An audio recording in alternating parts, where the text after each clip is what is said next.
you first talked to Yorgos about it, how did he... Oh, that's interesting. How did he describe it?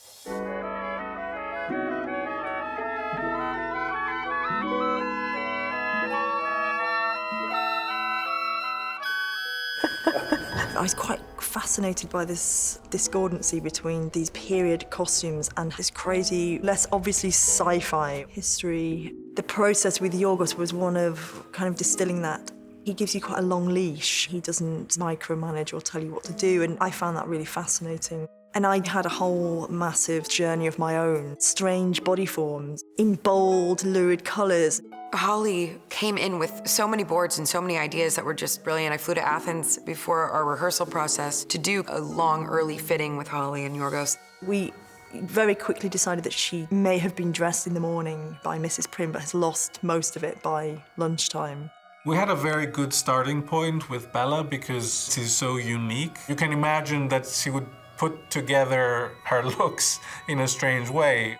So they're always worn with a pair of knickers, or with a pair of bloomers, or with a little play suit, or a weird bustle. She really had these ideas for textures and intestinal or body parts, like there's a vagina blouse, you know, like everything symbolizes something. I sort of reserved all really strong yellows for her. We spent ages trying to achieve this shade of mango yellow that Yorgos likes so much. It's a colour that is synonymous with sun and light, and she's a very light-filled person. There is a world to enjoy, traverse, circumnavigate. This is one of the costumes worn by Catherine Hunter, who played Madame Swiney, who's the madame in the brothel.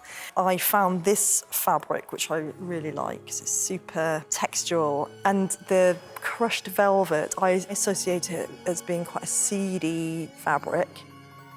This is the ocean liner costume that she wears when she goes to the slum. This is the day when she's really with Harry, so it's very much about her and Harry being in these pale costumes. You hear that? So before this point, we haven't really seen her in anything as put together as this, and this is the moment when we see her kind of identifying with her class.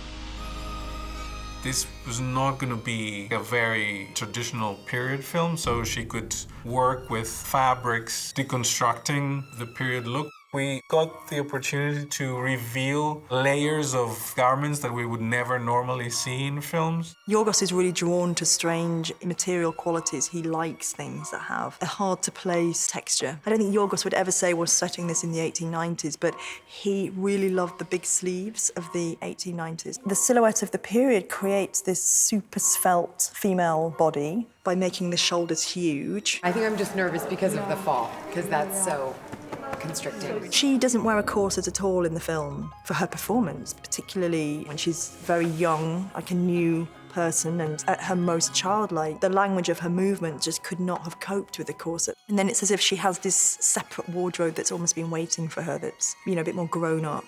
I think it sort of doesn't really matter that they're from another period, actually. With Holly, the costume designer, it's not just about look, it's about practicality.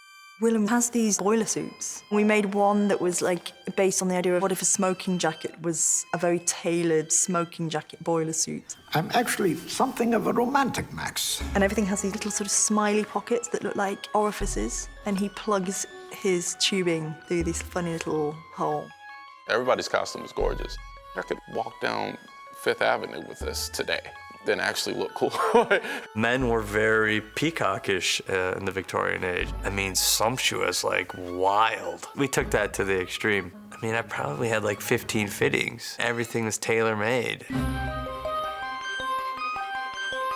We just look at a lot of things and images and pictures and discuss about the characters. It gives you the freedom to think outside the box. I think Holly really is incredibly brilliant. I think that the ideas that she was coming up with were very challenging to execute and were all deeply thought through and inspired.